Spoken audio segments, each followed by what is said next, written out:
Jean Precious bundle. I don't know when you and Jean gonna give this precious little bundle a name. You tell him you don't want to be going through life being known as baby girl Redland, do you, sweetheart? Oh, Jean promised we'd decide tonight. Oh, I heard that before. No. He really promised this time. Well, I heard that before, too. Well, honey, don't you worry yourself a minute, honey, because there are some sensible folks in this family. Hey, look who I found. Hi. Oh, let me see this baby. You come to see us all? Well, sort of. Actually, I just had to come here and share some good news with you. I just came from seeing my father, and you're not going to believe this, but he actually apologized for everything he did with Eric. That's Do you believe it? great. No, I don't believe it. Oh, my God. Oh, that's a wonderful thing.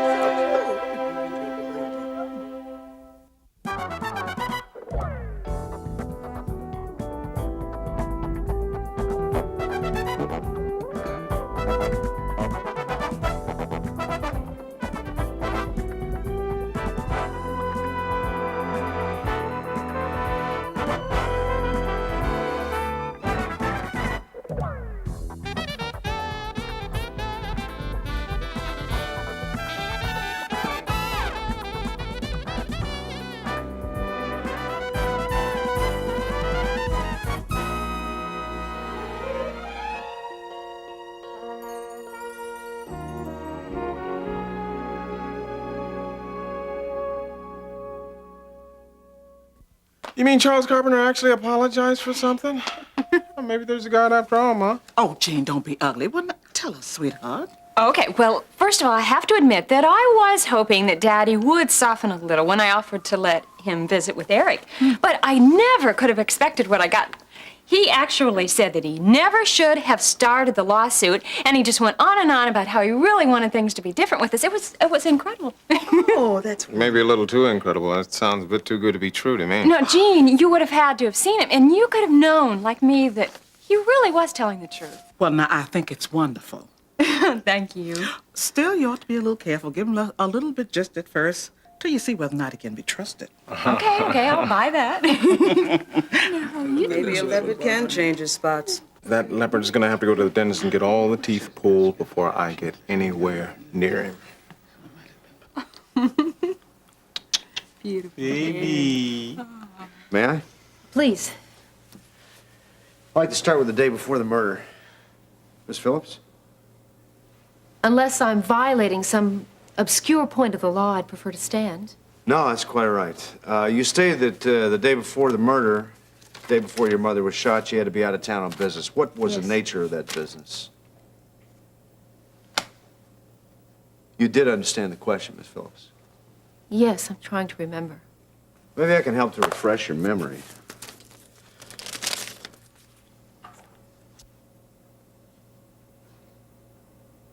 So I had an abortion. What business is it of yours? It is my business because I have to reconstruct the emotional climate and circumstances surrounding your mother's death.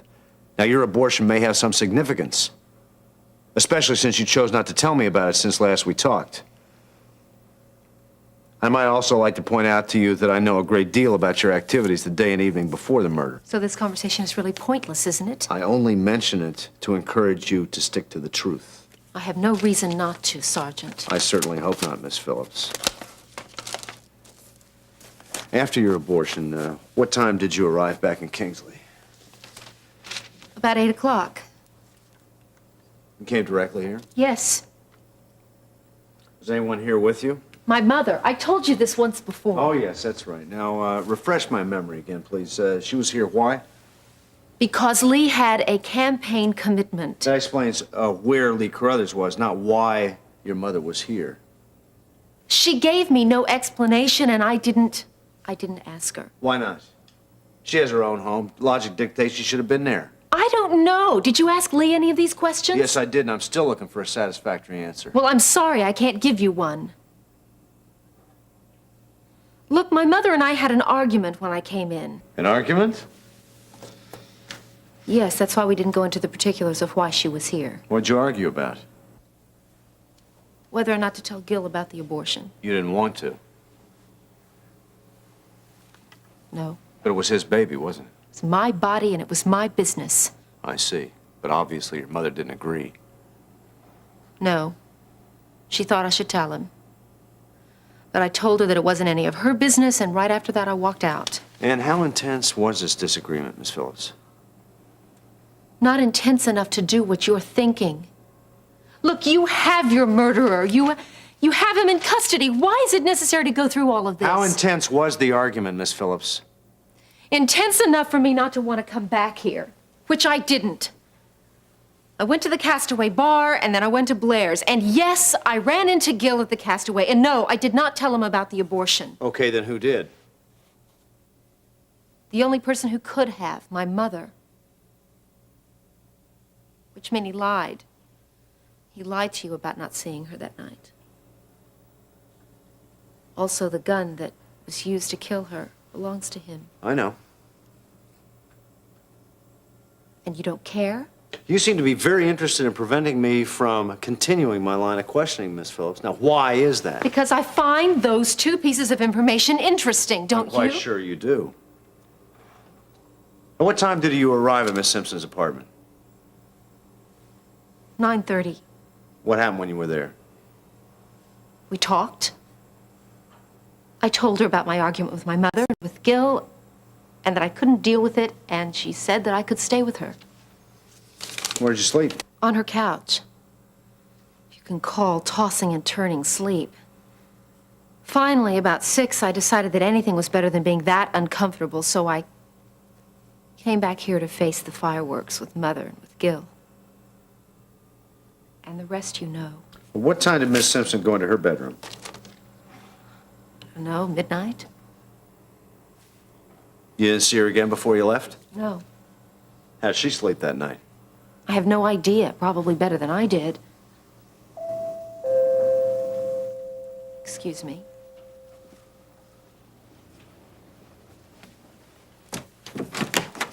Amber, I am sorry to barge in like this, but I was just talking with the sergeant. Hello again, Miss Simpson. Sergeant Brubaker? Does my story check out with hers?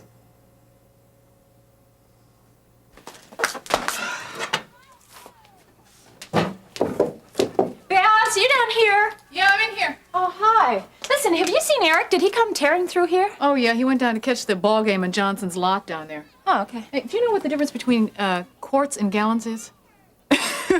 Oh, yes, gallons. That's when milk comes in quarts, or when Chinese food comes in. Brother, we're in more trouble than I thought. You think after all this time of working around the kitchen here with Ione that we would have picked up a little more? Well, I always just pretend I know what I'm doing. Huh, yeah, me too. But guess what? What? We get to pretend that our version of spaghetti is edible. Oh, fine. Okay, how hard can that be? Don't say that. You're inviting disaster. No disaster. That's silly. Now, Babs, I will start with a salad. There we go. Does this look like 4 to 6 quarts to you? Yeah, why not? So, where have you been? Well, among other places, I went to see my father. You what? Yeah, listen, Babs, it really was great. We began working out a schedule where he's going to be able to see Eric on a regular basis. Look, Miriam, do yourself a favor and just drive by and let them wave at each other a couple of times a month. Babs, you don't understand. My father actually apologized for everything he did. Are you sure you're talking about the same Charles Carpenter? I know. I could hardly believe it myself, but he really did seem sincere. I don't know, Miriam. That sounds fishy to me. I wouldn't trust him if I were you. Don't worry, I'll be careful. Yeah, but with your father, that's not always enough.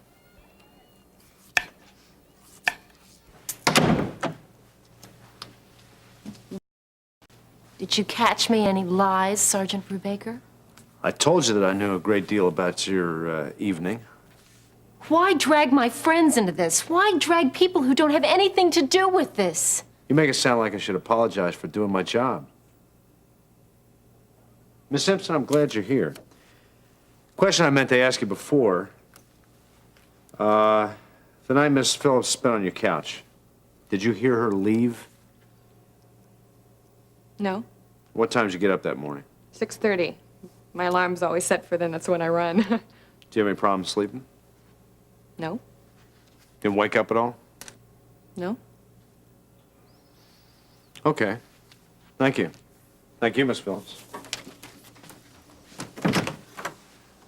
We'll continue this conversation later.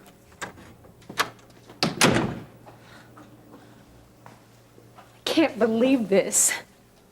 He arrests my father for the murder. And then he comes over here and tries to make me look guilty. I'm sure that's not what this is all about.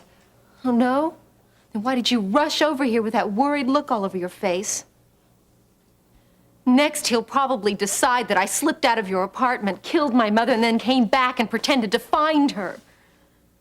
Well, you could have. I mean that it's possible. He's just trying to reconstruct all the possibilities, that's all. You don't believe that, do you, Oh, Blair? Amber, stop it. No, of course I don't.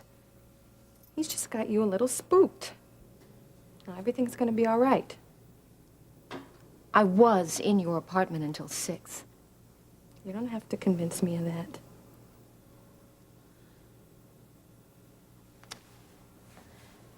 What a mess all of this is.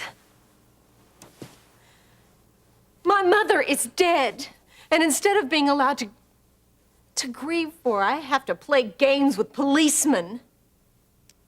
I'm so sorry. Thanks. Amber, do you really think your father did it? I know he did it.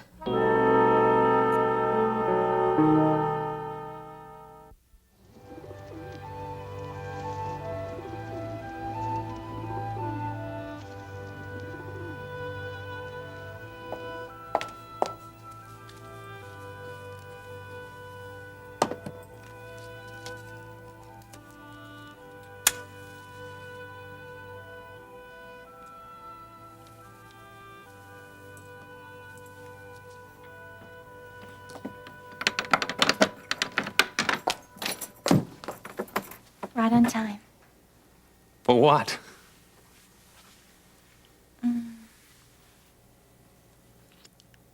But what am I being set up for? For a relaxing evening.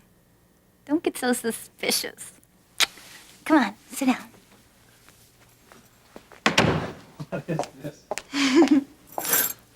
I am going to give you a rundown of the evening's events. First of all, it is now 5:45, and your little adorable son, who wasn't quite so adorable the whole day long, is asleep, and he won't be awake till about 9 o'clock. And about 7:30, I figure we'll sit down to a beautiful dinner, chicken a la Martin.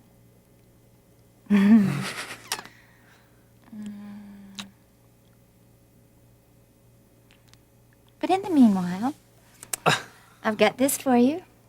Wonderful juice. And hors d'oeuvres. But don't eat a whole bunch of them. Because I think in the next hour and 45 minutes, we might could think of something to do besides eat hors d'oeuvres and drink juice. You know, just once I'd like to come home and do something different. You're impossible. Hey. Thank you. So how was the clinic today? It didn't go so well. Even when Dave is there, we're barely staffed. Yeah. Hmm. You like? Not bad. Good. So I'll tell you what, why don't you ask Alex or one of the other doctors to come help you? I really hate to do that. They don't have the time. Okay, so I will pray for a lull in all the action. Why don't you pray for no more patients, period? Because then you come home bored every night. I already come home bored every night.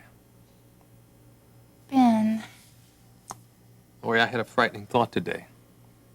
Frightening because I think it's true. I really don't know if I want to practice medicine anymore. Did you have any idea it would expand like this? Well, it looked very little when we put it in. Oh, brother. Don't tell Ione. If you don't tell her about what happened with the meatballs. Deal. So, what do you think? Should we try to clean up first or eat first? At this point, neither one. Oh, gee, what about Eric? Oh, yeah, he's gonna be awfully hungry. I'll tell you what, we'll bring him in from outside and have him look at this, and that'll probably change his mind. Well, I always could run down to the Burger Bungalow and pick us up a few Super Deluxes along with the salad. That's a good idea. A very good idea. Hey, did I tell you that I ran into Terry Davidson a little earlier? No. Yeah, guess who's being released from the hospital tomorrow? Nancy. Yep. Oh, brother, now I'm really not hungry. You think Ione would have had the decency to warn us that she was coming back here? Babs, that's just it. She's not. Well, then where's she going? Terry doesn't even know. She said that Dan Myers, the one and only, is handling the whole thing. Oh, that's slimeball. Well, those two really deserve each other, you know? Well, one thing is, Ben Martin certainly doesn't deserve everybody teaming up against him. This is true. You know, one thing occurs to me. I mean, you take a shady lawyer and a con artist, and you put them together, and no matter what it is they're working on, it's going to wind up as being no good. I think we're making a very wrong assumption. Yeah, what's that? Well, I'm just wondering if the after effects of Nancy's injury are real. And I wonder if there's any way that we can prove it. Because of a stupid malpractice suit, you're going to quit. Ben, medicine is all you've ever wanted to do. In spite of the lawsuit, for a long time now, I've been trying to convince myself it's something that I still want to do. I really can't pretend anymore. It's just become drudgery. Every morning when I go into that clinic, there's a line of people that have been sitting there waiting an hour, and every time I come out of an examining room, there's more of them, and more, and every single one of them has the same problem. Every single one of them has the same complaint. Loy, I am a surgeon. I am wasting my time down there. Yeah. You're like the little boy who didn't get his way, and so he took his ball and he went home. It's your pride, Ben. It's your pride because you can't pick up a scalpel and be king of the hospital. And I'm going to tell you something. God has a purpose for you, and he wants you to stand up and fight. And your weapons are your skill as a physician. And your battlefield is the Chesterfield Free Clinic.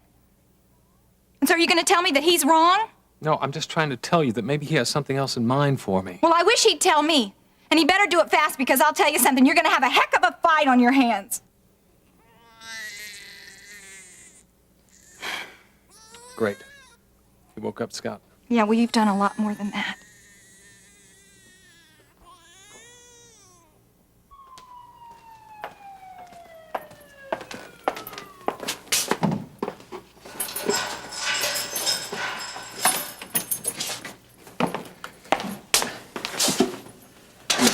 Anything on the date of the trial? No, nothing yet.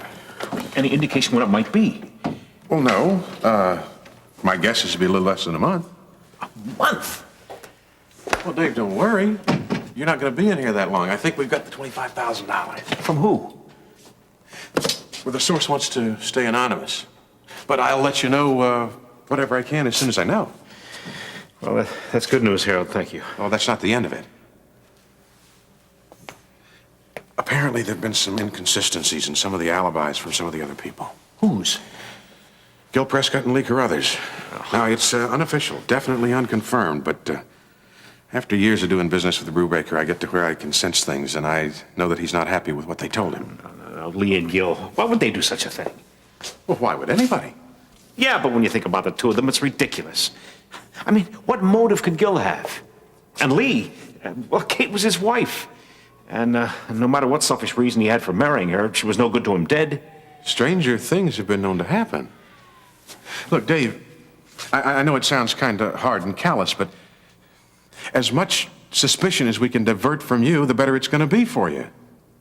I'm going to do everything I can to encourage Brubaker to look at them and anybody else that might be a legitimate suspect. No, but if they're innocent... You're innocent. Look, it's my job to do everything I can to get you out of this jail. Now, don't worry, I'm not going to go pointing fingers needlessly, but I'm going to start my own investigation. We're going to find out what went on that night. I'm not sure that that's even possible anymore. It's possible. Had any other visitors? Just Terry. Have you heard anything from Stacy? No, nothing. You haven't seen her, have you? No.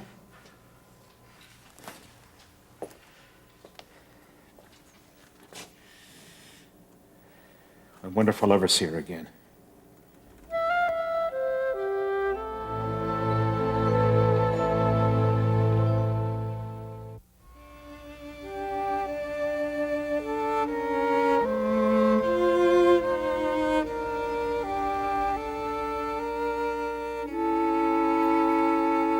Even before all this happened, things weren't too well between Stacy and me. She was angry with me for the part I played in getting Gil and Amber back together again. Now that she thinks I killed her mother. The woman that you loved. But don't you think that Stacy can see that? Then where is she? I failed at the one thing I wanted more than anything else. To have my family reunited. I couldn't have planned to have things happen this badly. Yes, I know you have another appointment. Go ahead. No, it's nothing that can't wait. No, I'm fine. No, look, I don't mind. I'll be fine, believe me. Guard! Look, you know, you've got an awful lot of good people who believe in you. I mean, that's Gene and Ione and Ben and Lori, Terry Davidson. Pretty impressive list. Yes, I know it is. Thanks for coming by.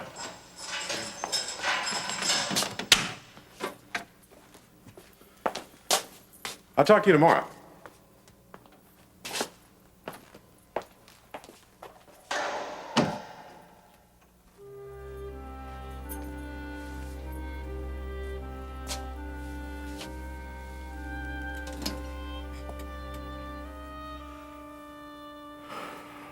Dear Lord, help me.